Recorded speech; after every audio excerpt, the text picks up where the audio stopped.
This is where liberalism ends and liberty begins. The Mark Levin Show at 877-381-3811. We are expecting Israel's prime minister to the United States in a few minutes.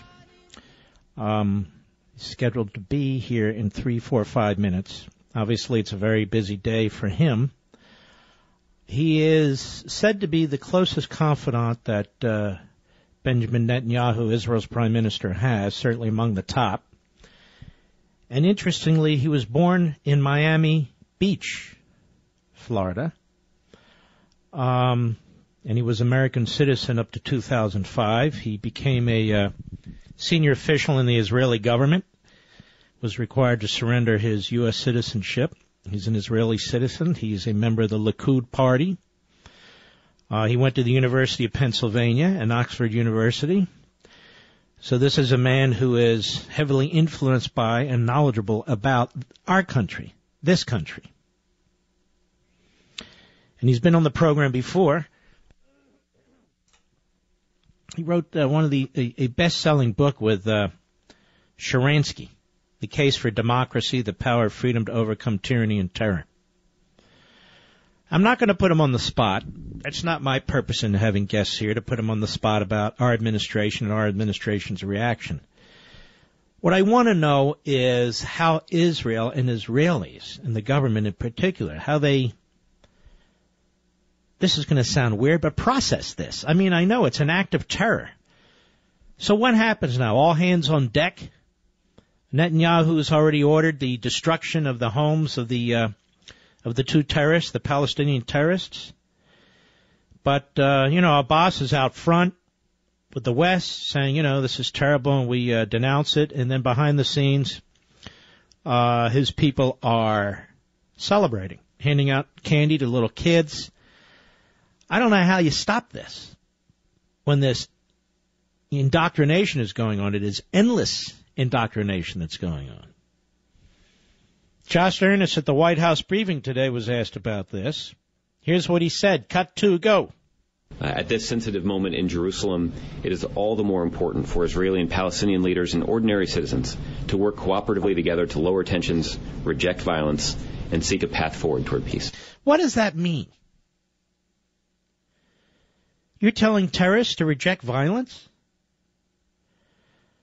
I mean, you have Hamas, which is in the Gaza Strip. That's what it's all about. Violence.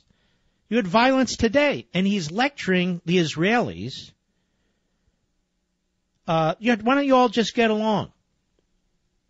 Pretty much, that's what he's saying. Let's lower tensions. The Israelis will react to this in ways I wish we would react when Americans are decapitated by this what is he? That guy from Britain, that throwback, that subhuman cockroach. I wish we would react the way they react, but we don't, or not enough. And there, I want to remind you, we have Ashley Banfield on CNN. Let's play this again. It is so stunning to me. Cut 3, go. And then ultimately, when you're looking at, I think Americans can really identify with this, having been involved in a war on terror for 13 years. Mm-hmm. It is still a war. It is not just crimes. Effectively, there's a philosophical war going on, and soldiers come in all forms. Yeah. And when you have mandatory conscription and service in Israel, effectively the Palestinians will say it's war against everyone because everyone's a soldier. Stop right there. Ambassador Ronald Dermer, how are you, sir? I'm fine. Thank you, Mark. Well, it's a great honor to have you. I know this is a very upsetting day. I would like to know, I understand the Prime Minister has ordered that the homes that the terrorists are from to be abolished. What obviously, without giving out specifics, what does the Israeli government do when this is done? I mean, this is a real shock to the system. Well, we just had a meeting of the Security Cabinet a few hours ago, and you heard the Prime Minister gave his public statement. He didn't say all the steps that he's going to take, but he's going to do whatever he has to do to defend the public. This is an attack, a savage attack in the heart of our capital the murder of 4 Jews while praying. Now, in the last couple of hours, a Druze police officer succumbed to his injuries, and we appreciate very much the sacrifice that the Druze have made over the decades to help defend Israel, both in the army and in the police. And he'll take whatever action, the Prime Minister will take whatever action is necessary to defend Israel. And what we need and we hope will happen in the international community is that they will do something that they haven't done until today. First, send a very clear message to President Abbas that he's got to get out of his government with a bunch of terrorists who were celebrating today. You saw in the streets of Gaza people celebrating when Jews were massacred in a synagogue. And the international community has to send a very clear message to Abbas: end your pact with Hamas, and stop the incitement against Israel. Instead, what they're telling him is you can have your cake and eat it too. You can join up with Hamas and we'll give you a state for nothing. It doesn't even have to be at peace with Israel, and that's the wrong message. And if he continues to get the wrong message, he will continue to create a culture of incitement and hatred where these types of things happen. And you're making very clear, Mr. Ambassador, that Abbas is not in the clear. He's not this innocent that people claim he is. He's not, in many respects, this moderate that people claim he is, correct? Yeah, well, I'll explain to you exactly what he is. He is not Hamas. Hamas is openly committed to Israel's destruction. It's a terror organization recognized as such, not only by the United States, by the European Union, by Japan, by Egypt, and by most responsible countries around the world. He's not Hamas, but while he doesn't perpetrate terrorism, as Arafat, his predecessor, did, where he doesn't directly perpetrate terrorism or directly pay terrorists or order terrorists, he has not acted in any way against the terrorists. He has not stood up to the terrorists, and he is encouraging this climate of incitement and hatred where these attacks happen. In fact, just today, he supposedly condemned the action, but if you actually read the statement to your listeners on the show, you will find that half of the statement was a condemnation, and the other half was continued incitement against Israel and this wild claim that Israel is trying to harm the Al-Aqsa Mosque. You know, we're the only people in the Middle East, the Jewish people, who don't destroy religious sites. We protect religious sites. And President Abbas has been running around now in almost every forum he goes to and accusing Israel of trying to destroy, invade, harm, you name it, the Al-Aqsa Mosque. And that is creating this type of environment which leads to the savage attacks that you saw today. And he's got to stop it. He's got to stop it, and the world has to hold him accountable for it. And this mosque, the American people may not understand, this is a real hot-button issue. So he keeps running around pressing this hot button. Why is this a hot-button issue? Well, this is referred to as the third holiest site in Islam after the holy sites in Mecca and in Medina in Saudi Arabia. And when Israel liberated Jerusalem in 1967, we didn't do something that other powers have done in Jerusalem. We didn't actually raise the holy sites of our enemies to the ground. That's what happened to us. In 1948, when the old city was conquered by Arab forces, they razed every synagogue in the old city of Jerusalem to the ground. They destroyed our holy sites. In fact, they took gravestones from the Mount of Olives and used it to pave latrines. That's what our enemies did. When we liberated Jerusalem, we gave the keys to this very holy site for Muslims on top of the holiest site in Judaism, the Temple Mount. We gave the keys to the Muslim religious authorities, and we say, you're going to be in charge of your holy sites, just as we gave the keys to the Christian holy sites to Christian leaders. The only time where religious sites have been protected in Jerusalem is when under Jewish sovereignty, under the sovereignty of the State of Israel. We're very proud of our record. We're not going to change anything on the Temple Mount.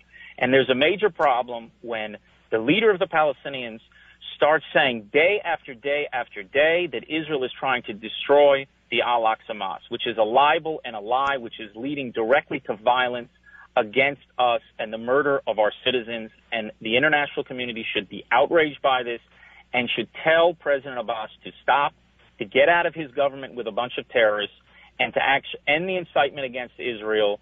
That's the only way that he can be a potential peace partner in the future. When you hear, I won't name any particular official because I don't want to put you on the spot, but when you hear officials say, all right, look, the Israelis and the Palestinians, you need to work together to lower tensions and reject violence. At a time like this, what does that mean to you?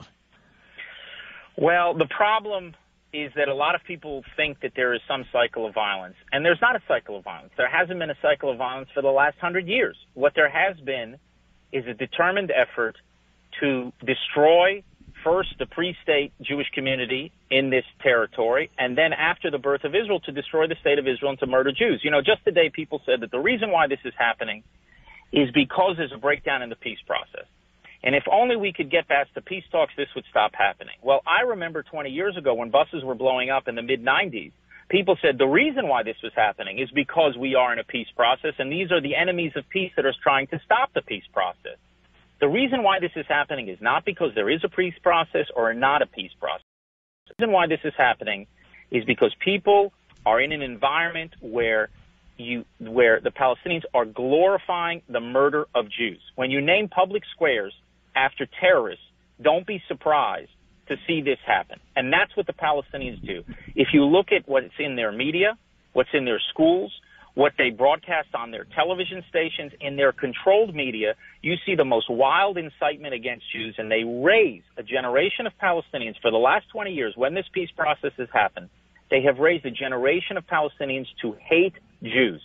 That's what's happening there, and very few people focus on it. What they focus on is whether Jews are building apartments in Jerusalem.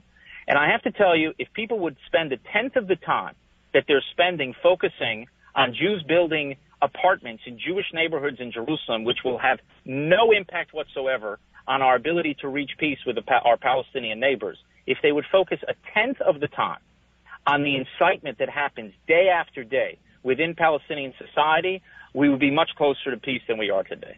Mm-hmm. I guess we haven't heard the final act of the Israeli government in respect to this, have we? No. We've had a number of attacks that have happened over the last month. We have had a number of citizens who have been killed. We hope that we're able to lower the flames. There was a meeting last week in Amman. Secretary Kerry was there. King Abdullah was there. The Prime Minister was there. And they all worked together to try to lower tensions. The Prime Minister made clear then something that he has made clear from the beginning, that there will not be any change in the status quo on the Temple Mount, that Israel is not trying in any way to undermine, to harm, to in any way change the status regarding the Al-Aqsa Mosque. He made that clear. Unfortunately, when we were trying to do everything to douse the flames, President Abbas went and called for a day of rage the next day. It's unconscionable what he's doing. And if he only hears from the international community sort of a condemnation of this attack against Jews in a synagogue, which everybody who is decent anywhere condemns, but if he doesn't hear a very clear message from the international community that he has to stop, that he'll continue. And you know what he's hearing from the international community? He's hearing, you know what, we'll give you a state. Yes, you just joined up with a terror organization. You have a government with a terror organization. Yes, you're continuing to incite, but we're willing to recognize a Palestinian state today. That's what's happening in country after country in Europe. Now, if he can sit with terror organizations, continue to incite, and get everything he wants in the international community, what makes you think he's going to change his behavior? The only way we can change it is if he hears a different message. If the message that comes out from the international community is, if you stay in bed with a bunch of terrorists, we're not interested in you visiting our capitals. If you continue to incite your population to hate Jews and to murder Jews, we're not interested in speaking to you. If that's the message that he gets, then maybe you see the beginnings of a change. I hope that happens. It hasn't happened up until now, but maybe if anything good can come from this savage attack, maybe there'll be some change. Well, Mr. Ambassador, please let the Israeli people know there are millions of Americans who stand behind them. This program there's a lot of Israelis who actually listen to this program on all the various platforms that are out there, satellite and internet and so forth.